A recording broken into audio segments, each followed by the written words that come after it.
Terminator 2 es una de las mejores películas de ciencia ficción de todos los tiempos.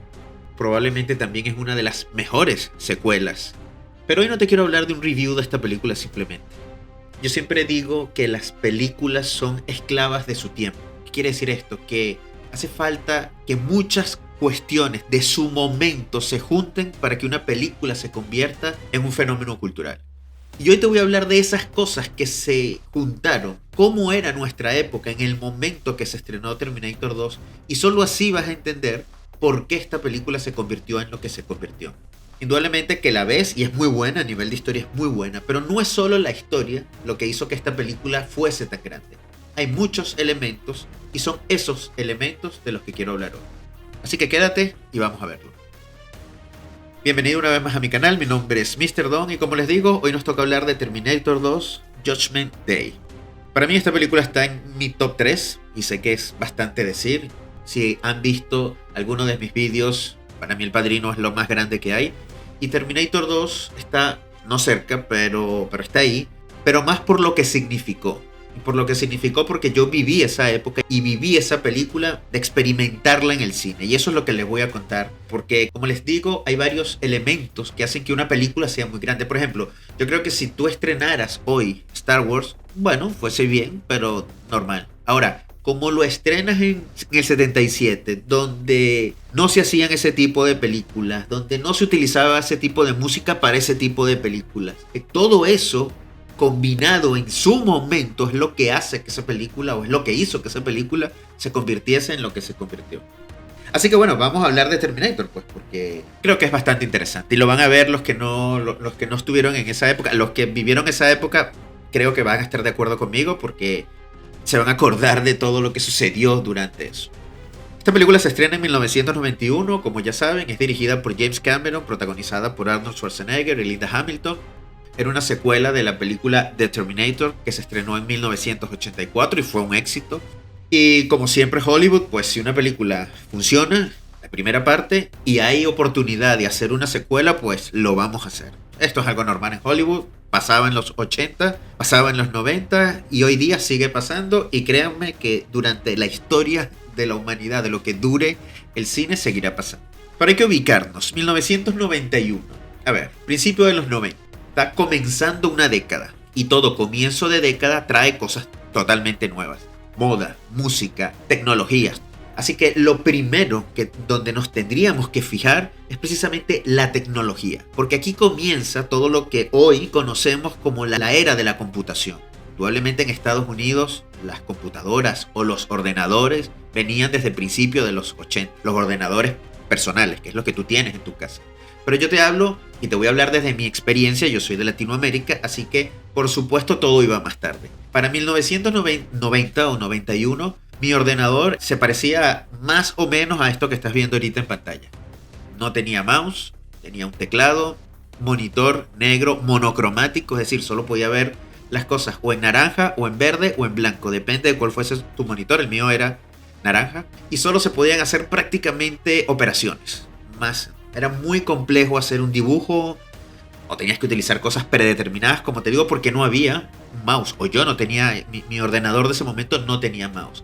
Así que creer que un ordenador podría estar detrás de una película que son fotografías en movimientos, que se vea la cara de alguien realista, era una idea que no estaba ni de cerca en mi cabeza, ni de las de muchos en ese momento. También tenemos que entender cómo funcionaba el flujo de la información. ¿Qué me refiero con esto? Hoy en día sale una tecnología nueva en Estados Unidos y a los 3 segundos por Twitter, por cualquier cosa te llega a ti. La información hoy en día viaja rapidísimo y casi al instante. En ese momento no era así. En ese momento, si algo salía nuevo, para que llegara a países como Sudamérica, pues tenía que ser una revista especializada, porque ni siquiera había televisión que te pudiese contar algo especializado de eso, porque eran canales abiertos y punto. Entonces, saber exactamente lo que estaba haciendo Hollywood con el CGI era algo que no todo el mundo sabía, y de hecho, la mayoría no sabíamos de eso. La media, y yo era la media, no sabíamos absolutamente nada de los ordenadores. Es decir, que nuestro ordenador era esto que les contaba, ni siquiera una foto yo podía incluir o escanear para verla en el ordenador porque el monitor no permitía ver más colores. Es que eso era, yo recuerdo cuando un amigo mío que tenía más dinero que yo se compró una computadora de 1000 y pico de colores y aquello era, bueno, hemos llegado al futuro. Entonces podrán imaginarse el shock de cuando se estrena la película, porque tiene cosas que yo no sabía que se podían hacer con ordenador. Cuando yo empiezo a ver todo lo que sucede en la pantalla, mi cerebro no asimilaba o no conectaba, simplemente por desconocimiento, que la imagen de un robot en forma líquida se movía así o se movía de otra forma, y eso estaba hecho por ordenador. En mi mente eso estaba hecho de manera práctica, que era como siempre veíamos todos los efectos en el cine, que es decir, hay un montaje, alguien está por aquí, es agua con un colorante, alguna cosa. En mi cabeza durante muchos minutos viendo la película y luego saliendo de ver la película, pasó meses tratando de entender cómo hacían todo eso. Entonces, el primer punto importante que quiero que entiendas es la tecnología. Eso es una de las razones por la cual esta película tuvo un impacto tan grande. La segunda cosa que también ayudó al impacto de esta película es, por supuesto, su director, James Cameron. Porque es distinto hablar de James Cameron hoy en día que James Cameron en ese momento. Hoy en día es un director consagrado, por supuesto, es un director que ya ha hecho muchas películas, Titanic, Avatar, y ya todo el mundo conoce James Cameron, pero su momentum ya ha pasado. Hoy en día, si viene una película de James Cameron, no necesariamente todo el mundo va a correr a verla. Es distinto que si hoy mismo llegara una película de Christopher Nolan. Ahí sí vamos a ir todo, porque es un director que está en su momento, ahorita está en su prime. James Cameron hoy día no está en su prime, y no quiero decir con esto que sea mal director o que no queramos ver. Yo todo lo que hace James Cameron quiero verlo, pero no está en su prime hoy en día. Ahora, en 1990 estaba en su prime. Él venía de hacer The Terminator, la primera parte, y fue un exitazo. Es una película que conceptualmente está muy interesante y conceptualmente te habla de un futuro que viene en el presente. Está muy bien llevada. Así que esa película fue un exitazo. Hizo que Arnold Schwarzenegger se convirtiese en una estrella, en un actor cotizado en ese momento. Pero después vino a dirigir nada más y nada menos que la segunda parte de Alien. Y fue un exitazo también, porque la película, bueno, hay muchos que le gusta más la segunda parte que la primera. Luego James Cameron hizo El Abismo, que ahí empezó a experimentar con el CGI. Eso es una película que yo no había visto en ese momento. Si no me equivoco, es el 88-89, y ya te daba los primeros pasos.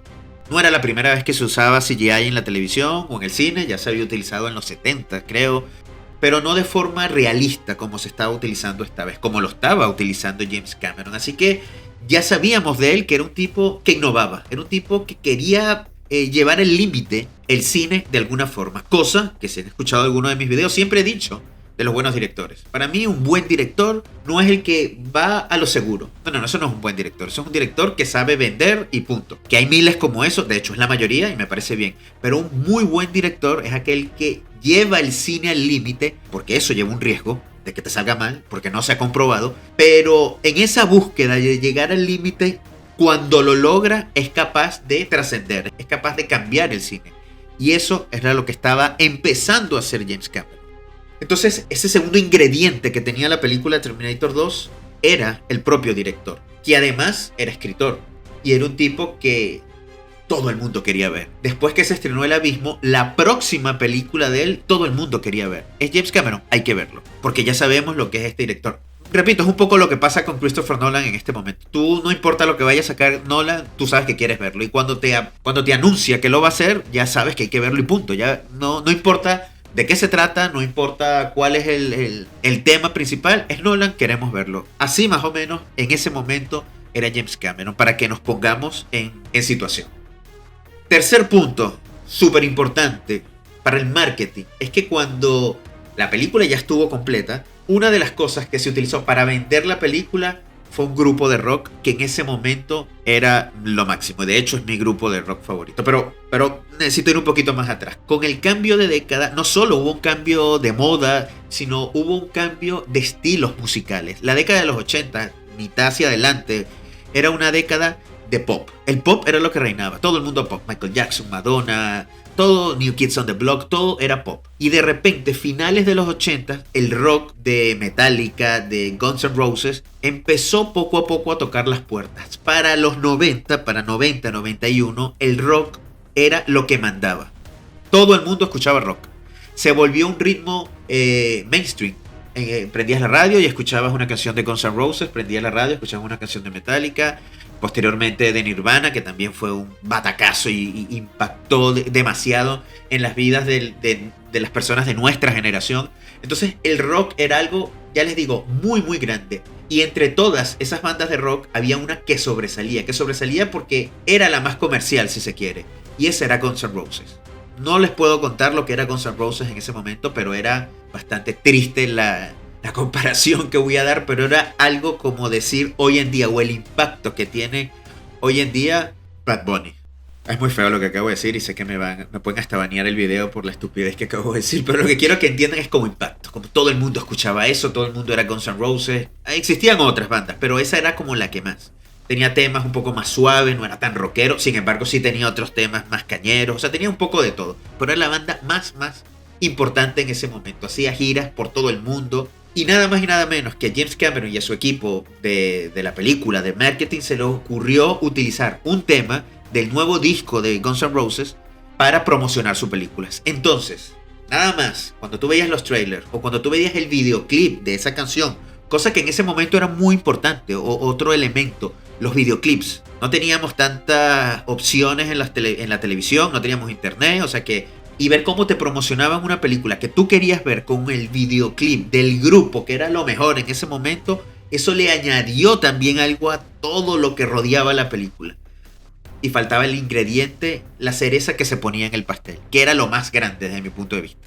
Y era la figura de Arnold Schwarzenegger. Eso es otra cosa que hoy no se entiende, porque no existe ningún actor hoy en día como lo era Arnold Schwarzenegger. Es que no hay. Tú me agarras Leonardo DiCaprio, mira, muy bueno y todo lo que tú quieras, pero no es lo que era Arnold Schwarzenegger en los 80. Estamos hablando principios de los 90, así que él venía con todo ese equipaje de lo que era Arnold. Arnold era un tipo que entre él y Sylvester Stallone, ellos dos manejaron todo lo que fue la década. No había personalidades más grandes que ellos dos. Y yo me atrevo a decir que Arnold era todavía más grande que Sylvester Stallone. Entonces, todo lo que dijera Arnold Schwarzenegger que iba a sacar, automáticamente teníamos que ir a verlo. No era negociable, no es que, pero déjame ver de qué va a ir la película. No importa. Es Arnold Schwarzenegger, hay que ir a verlo. Venía de hacer Depredador, venía de hacer, bueno, el propio Terminator, películas cómicas, había hecho El Detective en el Kindergarten. O sea, todo lo que tocaba Arnold Schwarzenegger era oro. Yo creo que de las, no sé cuántas películas habrá hecho en los 80, yo creo que si una no fue un éxito, yo estoy mintiendo. Las demás todas eran un exitazo. Entonces la figura de Arnold Schwarzenegger era muy muy grande. Entonces saber que venía una película de él era, hay que ir a verla y punto. Ya después veremos si es buena o mala, pero hay que ir a verla. Entonces eso también le daba a todo lo que era el envoltorio de Terminator 2 una misticidad, un algo que tenía que ver. Entonces cuando antes de tú ir al cine, repito, esto es antes de tú ir al cine, cuando ya tú decías, ok, punto número 1, la secuela de una película que fue buenísima, Terminator, brutal, dirigida por el señor que está de moda ahorita, James Cameron, brutal, protagonizada por el actor que es el más grande que hay ahorita, brutal, la campaña publicitaria está hecha o se utiliza una canción del grupo que está más de moda en este momento. O sea, 4 elementos de los más hot o de los más top 1 que existía en los 90-91.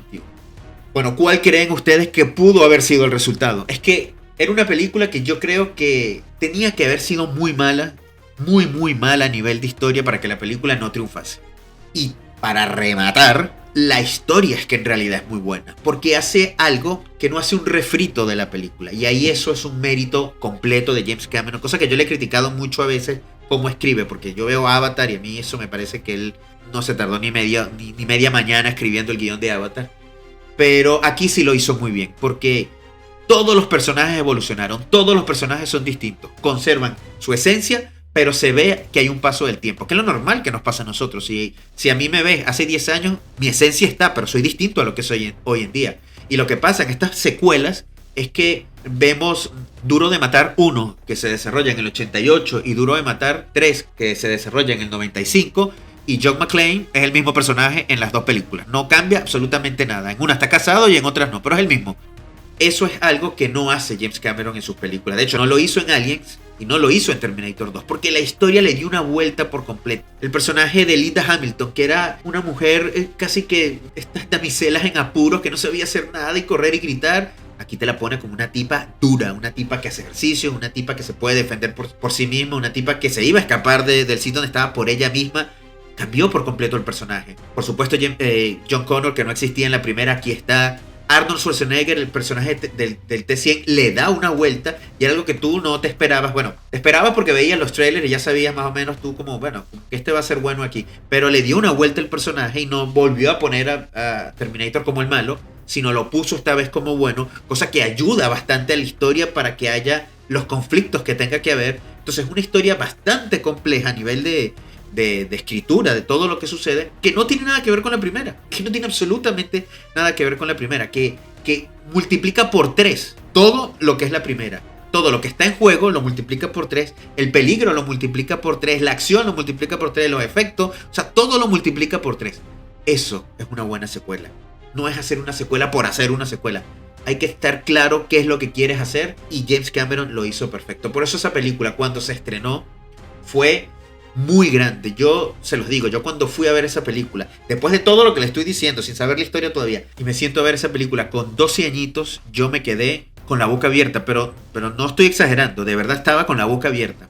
La escena donde el T-1000 pasa a través de las rejas, yo estuve semanas, de verdad, pensando cómo habían hecho eso. De nuevo, porque veía mi ordenador, que lo tenía en mi habitación, y nunca se me ocurría hacer la conexión de que esa escena se hizo con una cosa como la que yo tenía en mi escritorio. Porque era imposible que esa cosa que yo tenía en mi escritorio siquiera pudiese mostrarme en el monitor una foto o algo parecido a una foto. Entonces pensar que eso era capaz de hacer que una persona se moviera a través de unos barrotes era inimaginable. O sea, no tenía sentido absoluto para mí. Entonces, ese impacto que causó en mí lo causó en mucha gente. Inclusive cuando ya después se supo que era, bueno, que tampoco era un secreto, ojo, no quiero decir que era un secreto, era yo que era ignorante y que por donde estaba geográficamente era complicado que la información me llegara rápido. Y por la edad también. Pero aún sabiendo que era CGI, fue un impacto para todo el mundo. Y por eso esa película en el 91 fue la más taquillera y no en efectos especiales arrasó todos los premios donde pudo competir y fue la pionera. A partir de ahí empezaron a usar los efectos especiales de forma realista para las películas. Después vino Jurassic Park, después todo partió de la película de James Cameron, Terminator 2. Por eso esa película fue un fenómeno cultural y por eso esa película se convirtió en lo que hoy en día es. Yo siempre bromeo un poco con mis sobrinos cuando les digo, vean esa película. No, sí, me gustó, sí, yo sé que te gustó, pero sé que nunca vas a sentir lo que yo sentí o los de mi generación sentimos cuando la vimos por primera vez. Porque hoy en día tú estás acostumbrado al CGI, tú estás acostumbrado a todo lo que sucede ahí. Hoy en día Arnold Schwarzenegger es cualquier actor y ya. Hoy en día Guns N' Roses ni lo escuchan ni saben quién es. Entonces hoy en día, cualquiera. Pero verlo en ese momento, todo lo que nosotros presenciamos en ese momento, con todos esos ingredientes que te contaba al principio, es lo que subieron esa película a lo más alto. Por eso repito, las películas son esclavos de su tiempo. Es imposible que una película se convierta en un fenómeno cultural si no se unen muchas cosas. No depende solo de la película. Así como esta, no depende solo de la historia que escribió James Cameron, que está muy buena, repito, está muy buena, pero no solo dependía de eso, dependía de Arnold Schwarzenegger, que fuese el Arnold Schwarzenegger de ese momento, no el del 84, no el del 96, que ya había bajado su popularidad, no, el del 90, que era el que tenía que ser. No estaba con Guns N' Roses, la banda de rock, que era la que estaba en ese momento mandando, el CGI comenzando, o sea, todo se mezcló para que esa película fuese lo que es. Así que nunca traten, eso lo digo siempre, nunca traten de comparar una película en el momento actual. Nunca podemos poner, pero es que Odisea Espacial 2001 fuese buenísima si la estrenaran hoy en día. No fuese buenísima si la estrenaran hoy en día. Fue buenísima porque se estrenó en los 60. Si no fuese buenísima. Si no fuese buena y ya. Yo creo que estas películas que son tan grandes pueden sobrepasar a su tiempo en términos de decir, Bueno, es buena. Yo creo que si hoy se estrenara Ciudadano Kane, bueno, es una buena película, es una buena historia. Ahora, es tan grande porque se estrenó en los 40. Si no, no hubiese sido tan grande. De hecho, muchas personas hoy ven Ciudadano Kane y les parece aburridísima. Normal. Así que bueno, espero haberles, no sé, dado un poquito de idea de lo que fue en su momento. A mí por lo menos me encanta escuchar las historias de mi padre cuando me hablaba de cuando se estrenó El Padrino 1 y El Padrino 2 y todo lo que significó. A mí eso me encantaba y siempre pienso me hubiese gustado vivirlo. Entonces bueno, solo quería transmitir un poquito a todas esas personas que les gusta Terminator 2, pero que no pudieron vivirla en su momento. Y aunque sea a través de estos pocos minutos, tratar de llevarlos a ese momento para que más o menos entiendan lo que fue en su momento. Así que bueno, no me alargo más, espero que les haya gustado. Como siempre, suscríbanse, activen la campanita, compartan y nos vemos en el próximo vídeo. Chau, chau.